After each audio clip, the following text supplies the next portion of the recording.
Pour le gouvernement de la République démocratique du Congo, que je représente à cette tribune,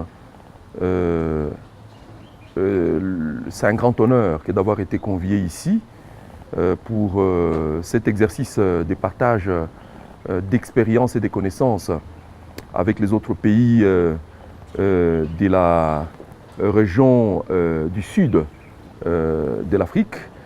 Et c'est d'autant plus que pour notre gouvernement dirigé par son Excellence, Monsieur le Premier ministre Augustin Matata Ponyo, pour notre gouvernement, l'échange d'expériences dans ce domaine de la facilitation de la praxis des affaires est catalyseur du développement dès lors que cet échange nous permet de tirer profit des avancées qui sont notées dans d'autres pays pour en fin de compte aller les implémenter chez nous. Et c'est d'autant plus que vous savez, nous sommes une diversité des pays et donc c'est toujours enrichissant de prendre l'exemple de ce qui s'est fait ailleurs en bien. Mais aussi ceci contribue à consolider la coopération entre nos pays et à consolider d'ailleurs la dynamique d'intégration économique de nos pays qui est déjà assez avancée dans beaucoup de domaines, dans le domaine de la douane, et dans les domaines sécuritaires, dans les domaines des transports, dans le domaine d'interconnexion en communication, j'en passe et de meilleurs. Et à ce sujet, nous considérons que l'appropriation par nos pays des NTIC, des nouvelles technologies de l'information et des communications, va contribuer à accélérer les dynamiques d'intégration et des coopérations qui sont déjà en œuvre. Ceci étant, pour le gouvernement de mon pays qui fonctionne sous la haute direction de son Excellence, Monsieur le Président de la République, Joseph Kabila Kabange, qui est en fait celui qui a donné au pays la vision de la révolution de la modernité, qui a généré tous les programmes d'action du gouvernement, qui fonctionne sous l'autorité du Premier ministre Matata Ponyo. Beaucoup de choses ont été accomplies en termes de réformes dans la facilitation des affaires. Je vous donnerai quelques exemples. Lorsque vous considérez par exemple les secteurs de la création d'entreprises, au-delà du fait que les guichets uniques pour la création d'entreprises est opérationnel et permet dorénavant de créer les entreprises chez nous en 4-5 jours pour des coûts assez dérisoires. Maintenant, il est possible de pouvoir bénéficier de l'octroi du numéro d'identification nationale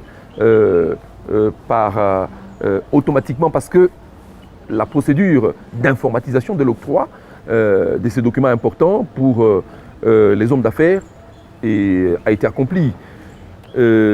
Toujours sur ces chapitres-là, les déploiements du guichet unique intégrateur du commerce extérieur. Ce déploiement sur toute l'étendue de notre pays est presque achevé. Et c'est un outil qui participe notamment à la facilitation du commerce transfrontalier avec la dizaine des pays qui sont frontaliers avec notre pays.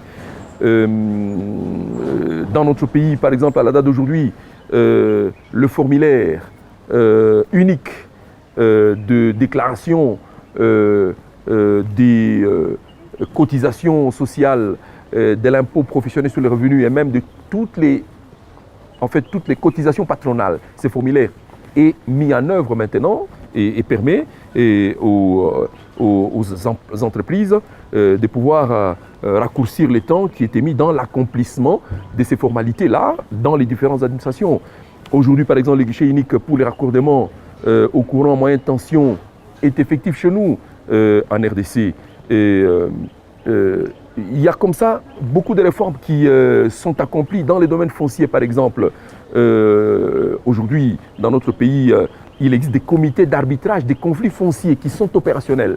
Il est possible aujourd'hui d'obtenir de manière tout à fait rapide son permis de conduire parce que la réforme dans l'octroi du permis de conduire est accomplie déjà. Beaucoup de réformes ont été accomplies. Aujourd'hui, par exemple, le secteur d'assurance dans notre pays est libéralisé. Et donc, nous sommes occupés à mettre maintenant en place l'autorité de régulation du secteur d'assurance. Beaucoup des compagnies étrangères, européennes et africaines sont à nos portes et n'attendent plus que l'opérationnalisation de l'autorité de régulation et de contrôle du secteur d'assurance pour venir investir chez nous. Et donc, beaucoup de réformes ont été faites dans les secteurs sécuritaires. La réforme de l'armée pour un pays comme le nôtre, qui il n'y a pas longtemps était aux prises avec des armées étrangères, avec des groupes armés étrangers et nationaux. La réforme de l'armée et des services de sécurité a contribué à créer la sécurité et la paix sur toute l'étendue de notre pays. Sécurité et paix sans lesquelles les investissements ne sont pas possibles. Vous voyez, et donc il y a comme ça beaucoup de choses qui se sont accomplies dans notre pays. On vous en a donné là quelques exemples pour vous permettre de comprendre que aujourd'hui, la croissance économique dont on parle dans notre pays est le fait d'un travail approfondi des réformes qui ont été accomplies en amont, des réformes qui ont attiré les investissements, des investissements qui ont participé à créer les emplois, à générer des revenus à tous les niveaux et à accroître notre PIB et donc à faire de notre pays l'un de ceux parmi lesquels aujourd'hui en Afrique, la croissance économique est palpable et visible et une croissance importante. Bon, maintenant, de cette conférence d'où nous sortons, nous avons appris que beaucoup de nos pères africains ont accompli également beaucoup de progrès dans beaucoup de secteurs où nous connaissons encore quelques pesanteurs. Et nous attendons dès notre retour